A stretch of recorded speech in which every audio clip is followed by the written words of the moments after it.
কেউ ভিন রাজ্যে গিয়ে কাজ করবে। ভিন রাজ্যে যারা পরিযায়ী শ্রমিক তারা এ রাজ্যে ফিরে আসুন, তাদের জন্য এখানে কর্মসংস্থানের ব্যবস্থা হবে। কিন্তু কিভাবে হবে তার আগে তো একটা গাইডলাইন তৈরি করতে হবে। প্রথমে জানতে হবে কতজন পরিযায়ী শ্রমিক আছেন, কোন জেলা থেকে কতজন পরিযায়ী শ্রমিক কোথায় কোথায় তারা কাজ করেন, তারপরে সেই জেলায় কীভাবে কর্মসংস্থানের ব্যবস্থা করা যায় আর তার জন্য ফান্ডিং এইসব নিয়ে ভাবনা চিন্তা হবে। প্রথমে একটা তালিকা তৈরি করতে হবে। তো সেই তালিকা কি বলছে রাজ্য সরকারের তালিকা, কতজন পরিযায়ী শ্রমিক রাজ্যের বাইরে রয়েছেন, কাজ করছেন ভিন রাজ্যে, কোন জেলার কতজন, কোন জেলা থেকে পরিযায়ী শ্রমিক বেশি। সরাসরি সোমরাজ রয়েছে আমার সঙ্গে, বলতে পারবে সোমরাজ?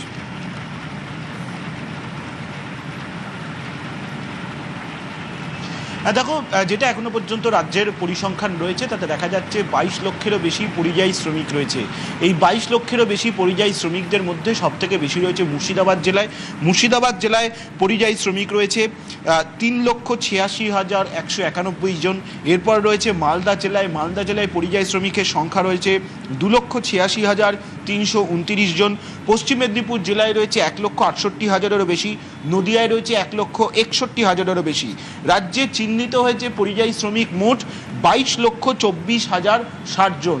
তুমি দেখেছিলে মুখ্যমন্ত্রী শুভেন্দু অধিকারী বারবার একটা জিনিস ঘোষণা করেছিলেন এবং বিধানসভায় দাঁড়িয়েও তিনি এই ঘোষণা করেছিলেন যে পরিযায়ী শ্রমিকদের রাজ্যে ফেরানো হবে।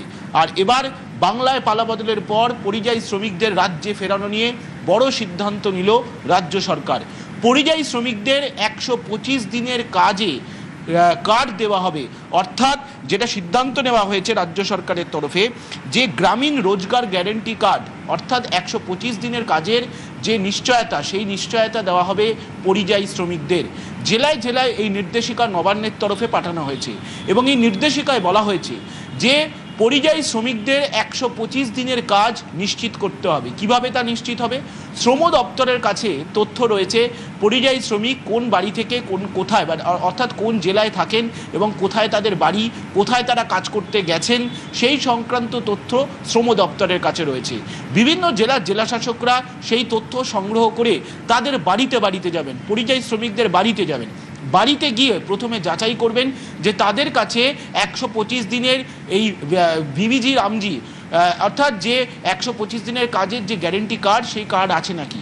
না থাকলে তাদের সেই কার্ড দেওয়ার সহযোগিতা করবে জেলা প্রশাসন।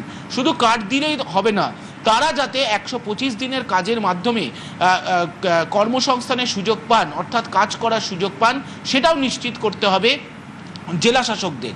এই নির্দেশ ইতিমধ্যেই নবান্নের তরফে বিভিন্ন জেলার জেলাশাসকদের পাঠানো হলো। অর্থাৎ ঘরের শ্রমিকরা ঘরেই ফিরবে।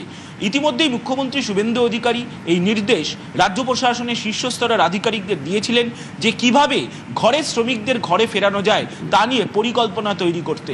এবার সেই পরিকল্পনা তৈরি হলো এবং তা বাস্তবায়নের প্রক্রিয়া শুরু হলো এবং সেই বাস্তবায়নের লক্ষ্যেই এই 22 লক্ষেরও বেশি পরিযায়ী শ্রমিককে যারা অন্যান্য রাজ্যে কাজ করেন তাদেরকে এবার ফিরিয়ে আনার প্রক্রিয়া শুরু হলো। কর্মসংস্থানের মাধ্যমে তারা যাতে এ রাজ্যে ফিরে আসতে পারেন সেই প্রক্রিয়া শুরু করা হলো এবং এক্ষেত্রে মাঠে ময়দানে নামতে হবে সরকারি আধিকারিকদের। পরিযায়ী শ্রমিকদের বাড়িতে যেতে হবে, তাদের কাছে যদি এই গ্যারেন্টি কার্ড না থাকে তাহলে তাদের বাড়িতে গিয়ে এই গ্যারেন্টি কার্ড দিতে হবে এবং তারা যাতে 125 দিনের কাজের মাধ্যমে মজুরি পায়, অর্থাৎ চাহিদা অনুযায়ী তারা যাতে কাজ পান সেটাও নিশ্চিত করতে হবে। রাজ্য সরকারের তরফে এই নির্দেশ ইতিমধ্যেই দেওয়া হয়েছে। তুমি জানো বিজেপির তরফেও বলা হয়েছিল যে ক্ষমতায় এলে তারা পরিযায়ী শ্রমিকদের বাংলায় ফেরানোর চেষ্টা করবেন। বিজেপি রাজ্য সভাপতি শ্রমিক ভট্টাচার্য এই দাবি নিয়ে বারবারই বলেছেন, বিভিন্ন সভাতেও বলা হয়েছে, এমনকি বিজেপির কেন্দ্রীয় নেতৃত্বের তরফেও এই দাবি বারবার রাখা হয়েছিল। এবার পরিযায়ী শ্রমিকদের রাজ্যে ফেরানোর প্রক্রিয়া শুরু করা হলো, নির্দেশিকা পাঠিয়ে দেওয়া হয়েছে এবং যাদের যাদের এই 125 দিনের গ্যারেন্টি কার্ড থাকবে না তাদের বাড়িতে কার্ড দিতে যাবেন সরকারি আধিকারিকরা এবং তাদের গিয়ে এটাও বোঝানো হবে যে রাজ্য সরকার তাদের জন্য কর্মসংস্থানের সুযোগ তৈরি করছে এবং সেই কর্মসংস্থানের সুযোগে তারা যাতে অংশগ্রহণ করেন। ইতিমধ্যেই রাজ্যের শ্রম দপ্তরের তরফে 22 লক্ষেরও বেশি পরিযায়ী শ্রমিক চিহ্নিত করা হয়েছে, যেখানে দেখা যাচ্ছে মুর্শিদাবাদ, মালদা, নদিয়া, পশ্চিম মেদিনীপুর জেলাগুলি থেকে এখানে সবথেকে বেশি। আমার একটা প্রশ্ন রয়েছে এখানে, এই যে সিস্টেম আমরা দেখেছি কি পরিমাণে ভুয়ো জব কার্ড একসময় ধরা পড়েছে, যে সিস্টেম যে পদ্ধতিতে একটা প্যারালাল সিস্টেম তারা ভুয়ো জব কার্ড তৈরি করেছে, এক্ষেত্রেও তারা এই একটা ভুয়ো গ্রামীণ রোজগার যোজনা কার্ড তৈরি করার চেষ্টা করবে না সেটা বলা যাচ্ছে না, এই আশঙ্কা উড়িয়ে দেওয়া যাচ্ছে না। তো সেই স্ক্যানিংয়ের জন্য কি ব্যবস্থা হয়েছে?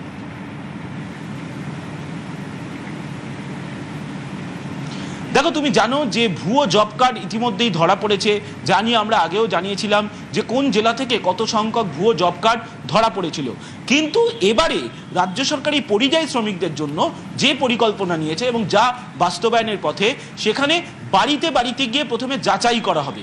অর্থাৎ যারা পরিযায়ী শ্রমিক তাদের বাড়িতে যাবেন সরকারি আধিকারিকরা, তার কারণ শ্রম দপ্তরের কাছে তথ্য রয়েছে যে কোথায় কোন জেলা থেকে কতজন পরিযায়ী শ্রমিক তারা রয়েছেন এবং তাদের বাড়ি কোথায়, বিস্তারিত তথ্য শ্রম দপ্তরের কাছে রয়েছে। বিভিন্ন জেলার জেলা প্রশাসনরা শ্রম দপ্তরের থেকে সেই তথ্য নেবেন, তথ্য নিয়ে পরিযায়ী শ্রমিকদের বাড়িতে পৌঁছে যাবেন।